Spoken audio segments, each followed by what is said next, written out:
오늘은 절망이 아닌 회개로라는 제목으로 하나님 말씀 증거하겠습니다.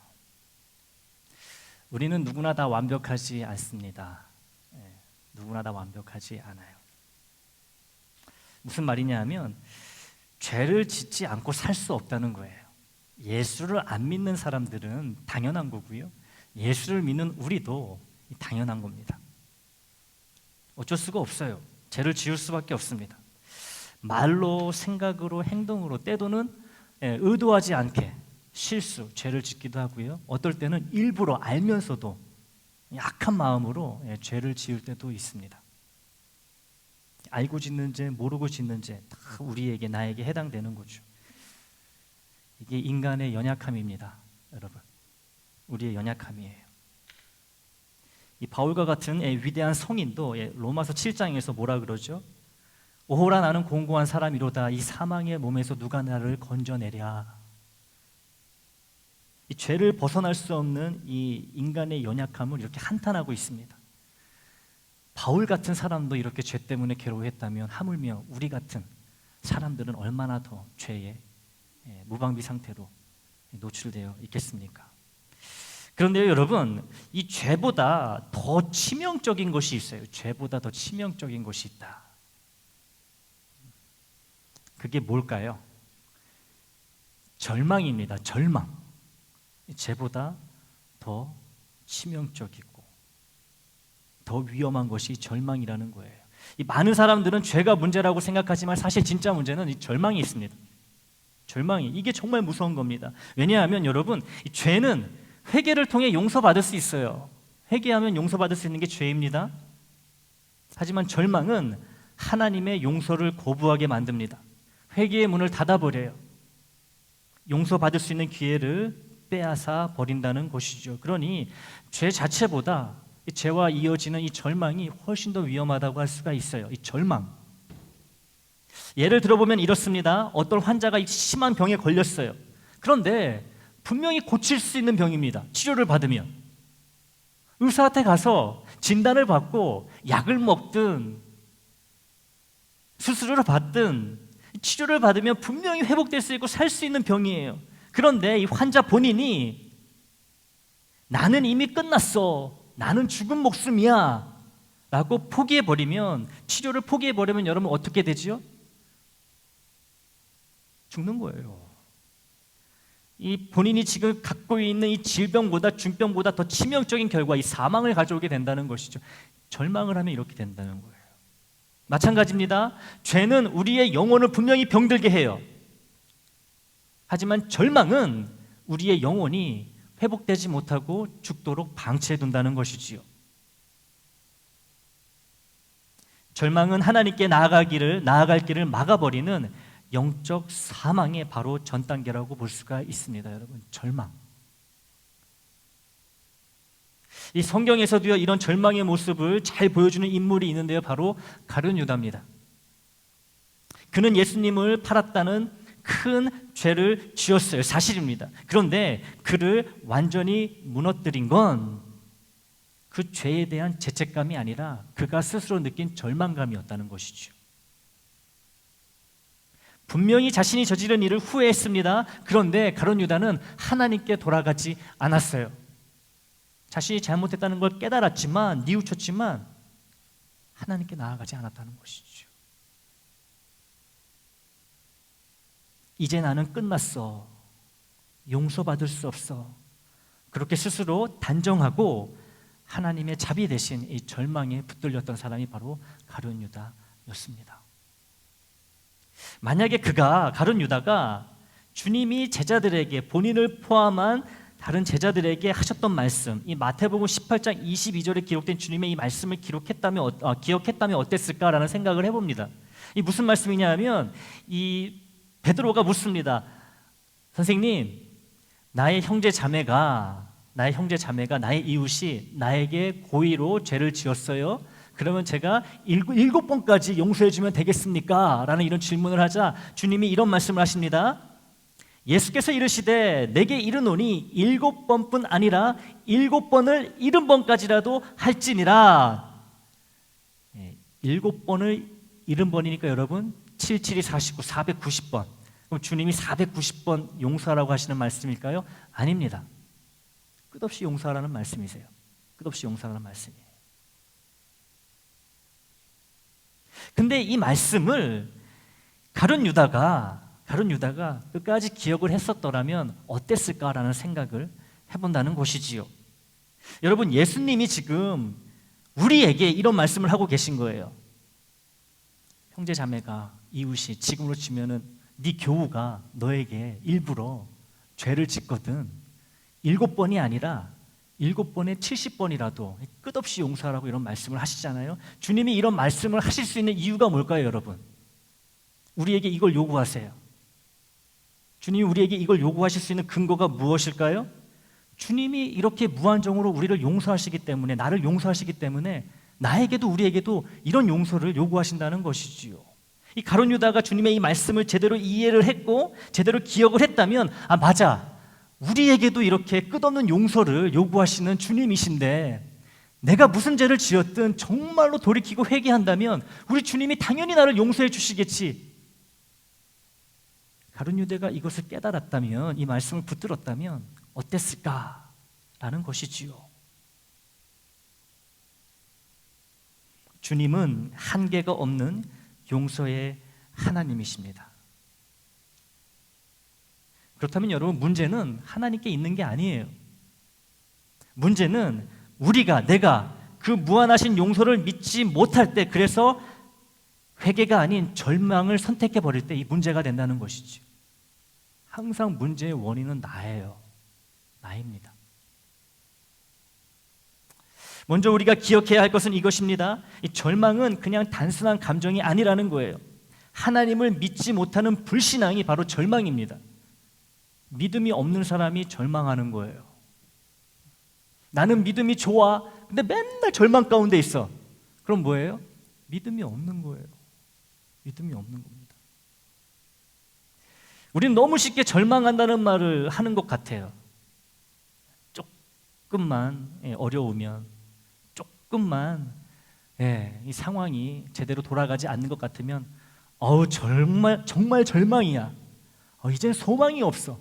이걸 아무렇지 않게 너무 쉽게 이야기한다는 것이 굉장히 무서운 말이거든요, 여러분. 소망이 없어. 우리 가정에는, 우리 교회에는, 누구 아무에게는 소망이 없어. 굉장히 위험한 말이라는 것이죠.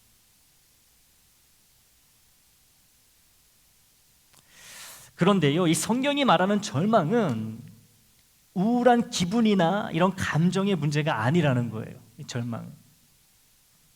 절망은 마음 깊은 곳에서 이렇게 말하는 겁니다. 하나님도 이제는 나를 버리셨어. 하나님도 어쩌실 수 없을 거야, 나를. 이제 끝났어. 나는 내가 생각해도 다시는 회복할 수 없는 존재야. 그 순간 절망은 감정이 아니라 믿음의 붕괴라는 실체가 되어버립니다. 믿음이 무너져 버리는 거예요. 이 절망은요, 하나님의 용서를 의심하고 하나님의 무궁하신 자비를 거부하는 태도이기 때문에 그렇습니다. 그런데 여러분, 성경은 분명히 말하고 있죠. 로마서 5장 20절에서 이렇게 말하고 있습니다. 죄가 더한 곳에 은혜가 더욱 넘쳤나니. 아멘이죠. 이 말씀은 아무리 죄가 커도 하나님의 은혜는 그 죄보다 더 크다는 거예요. 여러분, 믿으십니까? 그런데 이 절망이라는 요놈은요, 바로 이 말씀을 부정하게 만듭니다. 분명히 아무리 큰 죄가 있다 하더라도 하나님의 은혜, 주님의 은혜는 그 죄를 덮고도 남음이 있다라고 분명히 하나님 말씀하셨는데, 이 절망이란 놈은 이 말씀을 거부하게 만듭니다.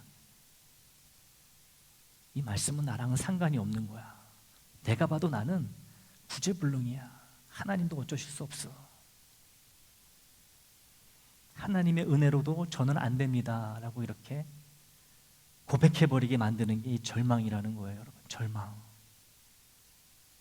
이게 절망의 본질입니다. 이 가룟 유다 이야기를 조금 더 들여다보겠습니다. 이 마태복음 27장을 보면요, 가룟 유다가 예수님을 판 그 일을 뉘우쳤다라는 것을 알 수가 있습니다. 마태복음 27장을 보면 뉘우쳐요. 자신이 저지른 일로 인해 괴로워합니다. 너무너무 괴로워해요. 그래서 은 30을 들고, 예수님의 몸값이죠, 목숨값이죠, 자신이 받았던 은 30을 들고 대제사장들과 장로들에게 갑니다.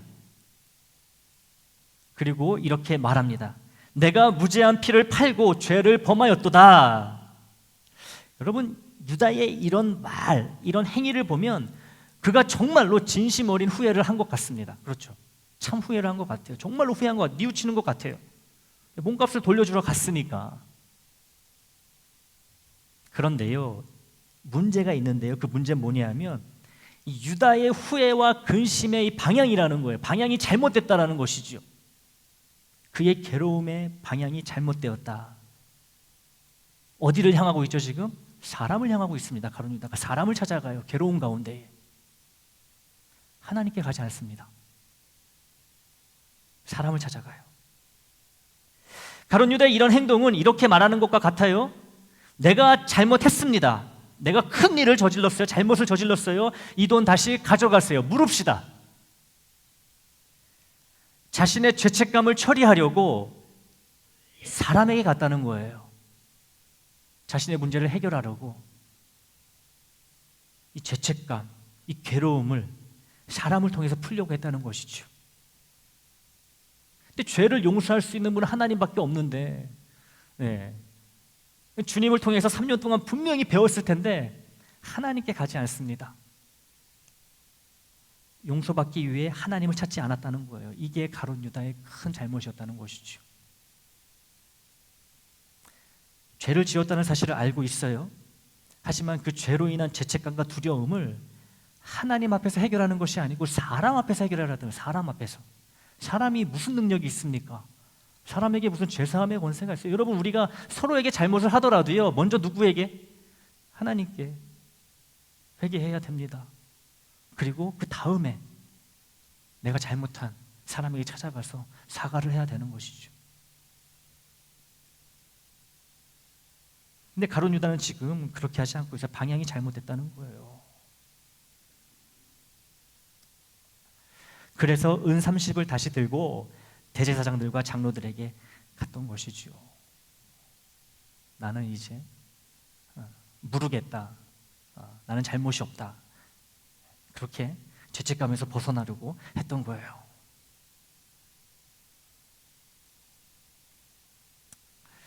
여러분, 가룟 유다가 지은 죄는 사실 사람에게 잘못한 게 아닙니다. 그렇죠.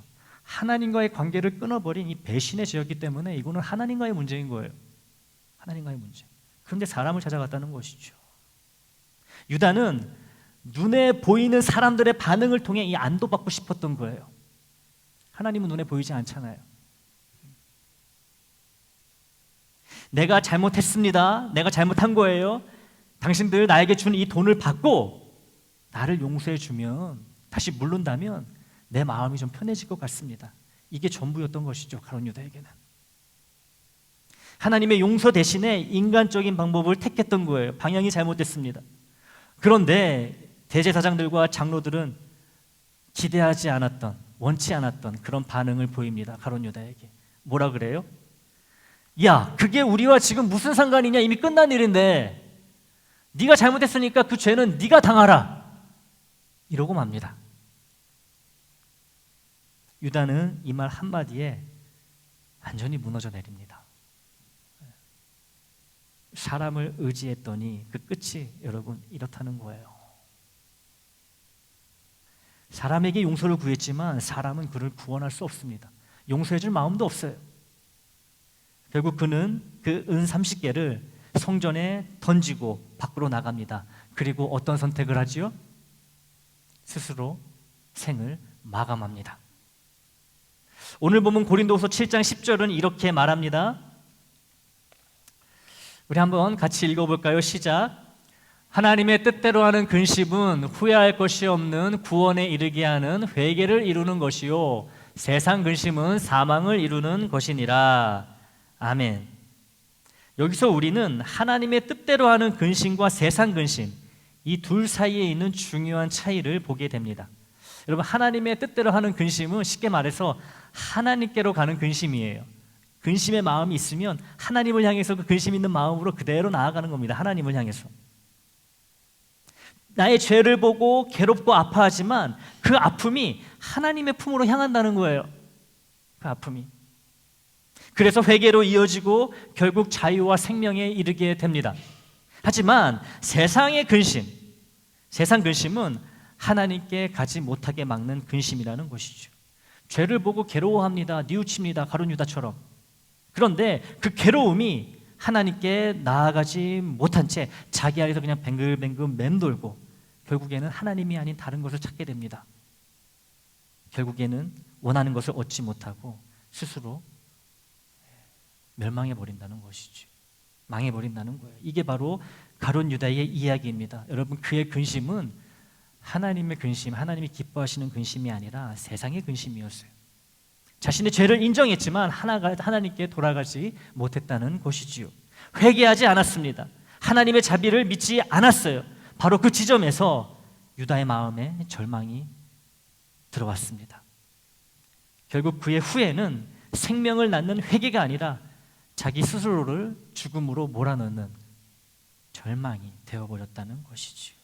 여러분, 바로 이것이 세상 근심의 본질입니다. 여러분은 지금 어떤 근심을 가지고 계신가요? 하나님이 주시는, 하나님의 뜻대로 하는 근심입니까? 아니면 하나님 없이 나 혼자 괴로워하는, 하나님 외에 다른 것을 붙들고 거기에서 해결책을 얻고자 하는 세상의 근심입니까? 세상 근심은요, 내 안에서 이렇게 돌고 돈다 그랬죠.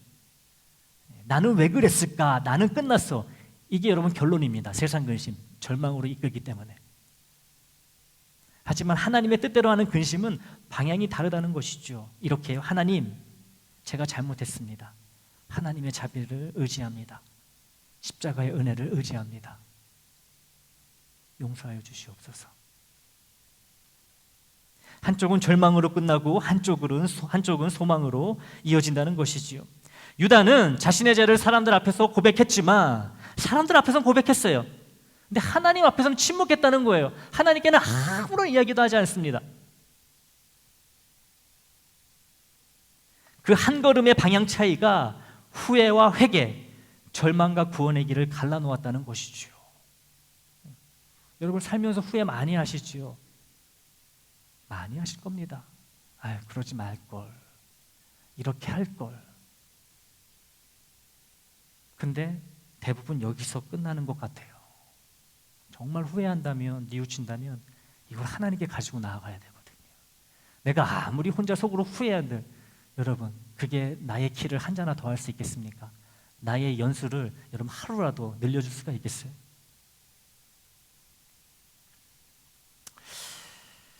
여러분, 유다가 그때 목숨을 끊기 전에 하나님께 나아가서 이렇게 고백했다면 어땠을까요? 주님, 죄가 무죄한 피를 팔았습니다.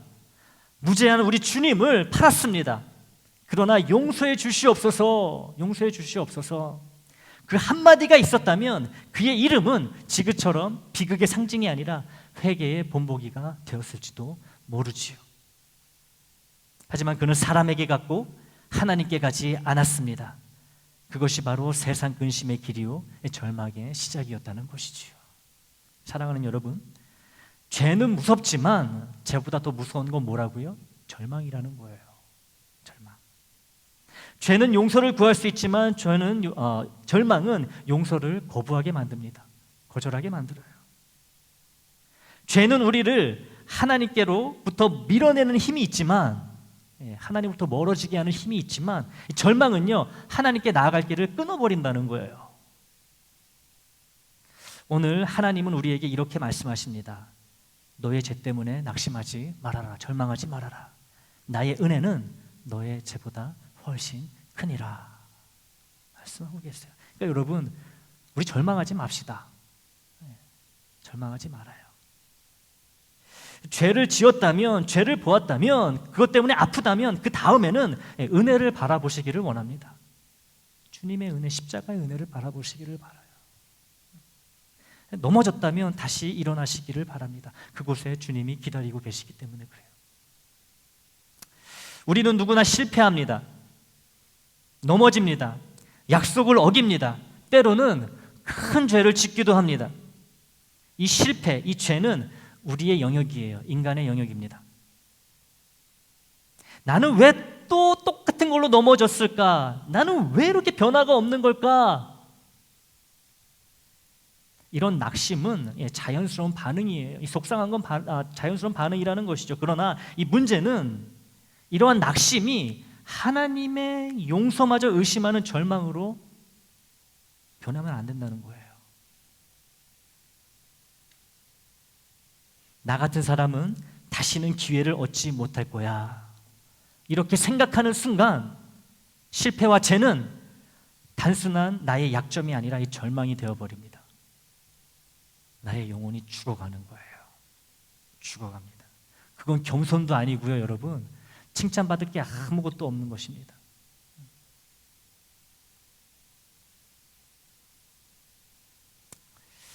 다시 말씀드리지만 절망은 실패보다, 죄보다 더 무서운 것입니다. 왜냐하면 실패는, 죄는 우리의 연약함을 드러낼 뿐이지만 절망은 하나님의 은혜를 거부하게 만들기 때문에 그래요. 실패는, 죄는 우리 인간의 몫이지만 용서는 하나님의 몫입니다. 죄를 짓고 나면 하나님께 맡겨야 되는 거예요. 절망하는 것이 아니라. 내가 아무리 넘어져도 하나님의 용서는 여전히 살아있고 하나님의 은혜는 여전히 나를 기다리고 있습니다. 여러분 이걸 잊지 마시기를 바라요. 절망하지 마십시오. 절망하지 마세요. 이 절망은요, 실패 때문이 아니라 죄 때문이 아니라 하나님의 자비를 믿지 않기로 선택할 때 생긴다는 것을 또 기억해 주시기를 바랍니다. 이 절망도 내가 선택하는 거예요, 여러분. 회개도 내가 선택하는 거고요. 절망도 내가 선택하는 것입니다. 이 절망은 죄보다 더 깊은 불신의 함정이 됩니다. 여러분, 예수님이 달려 돌아가신 십자가와 십자가의 그 사랑과 그 용서의 깊이를 얕잡아 보지 마십시오. 가늠할 수 없는 그 깊이와 그 능력을 여러분 무시하지 마세요. 무슨 죄를 짓더라도 우리가 정말 마음으로 회개하면 용서받지 못할 죄가 없다는 거예요. 나의 모든 죄를 담당하신 십자가의 주님과 이 사망 권세를 이기시고 다시 살아나신 부활의 주님을 진실로 믿는다면 여러분 우리는 죄와 실패로 무너질 수 없습니다. 무너질 수 없어요. 다만 우리가 두려워해야 할 것은 그 실패 속에서 십자가의 은혜를 보지 못할까 봐, 이걸 우리가 두려워해야 된다는 것이지요. 절망할까 봐, 모든 것을 다 내려놓을까 봐 이걸 우리가 두려워해야 된다는 거예요. 여러분, 죄로 인한 실패의 자리는 언제나 다시 시작할 수 있는 자리가 됩니다. 반면에 절망은 모든 문을 닫아버리는 거예요. 실패할 수는 있지만 절망하지는 마십시오. 지은 죄로 인해 후회만 하는 것이 아니라 하나님께 돌아가 용서받는 회개의 자리로 나아가시기를 원합니다. 회개는 나는 이제 끝났어, 이게 회개가 아니고요, 하나님은 여전히 그럼에도 나를 붙드신다는 이 믿음의 고백이 됩니다. 나의 죄보다 크신 하나님의 은혜를 믿으십시오. 그리고 동일한 실패, 동일한 죄로 돌아가지 마세요. 우리를 넘어뜨리는 것은 실패가 아니라 죄가 아니라 하나님의 용서를 믿지 않는 불신앙입니다. 그러므로 오늘 이 시간 절망 대신 믿음을 선택하셔야 합니다. 절망 대신 은혜를 붙드셔야 합니다. 같은 죄를 이제는 범하지 않겠다고 결단하셔야 되는 거예요.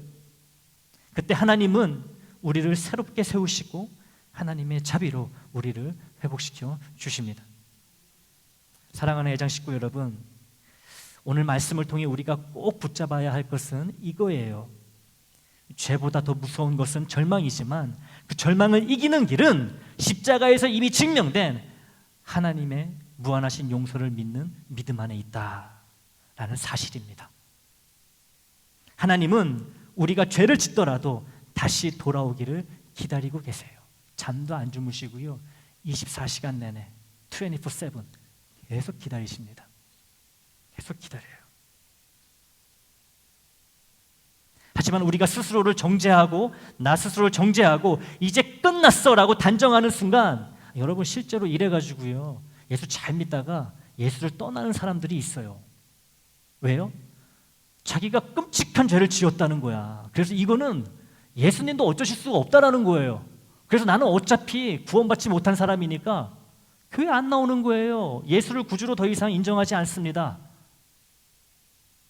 절망 때문에 절망 때문에. 여러분 이게 얼마나 안타까운 일입니까? 여러분 마음을 하나님께로부터 돌려버리면, 여러분의 마음의 등을 하나님으로부터 돌려버리면 여러분 진짜 끝인 거예요. 이게 절망이라는 것이지요. 그래서 오늘 말씀은 우리에게 이렇게 도전합니다. 첫 번째, 실패를 인정하되 용서를 의심하지 말라. 여러분 누구나 넘어질 수 있어요. 그렇죠? 실패는 우리의 현실입니다. 나의 현실이에요. 죄는 나의 영역이라는 것이지요. 그러나 이 죄로 인한 넘어짐은 일시적이지만 절망은요, 영원한 멸망을 가져올 수 있다는 것을 명심하시기를 바라요.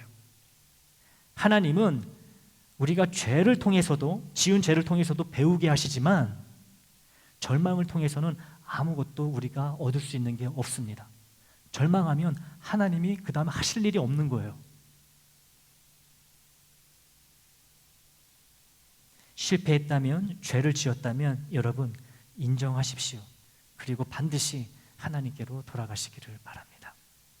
주님의 이름으로 하나님께 나오는 자를 하나님은 결코 내치지 않으세요.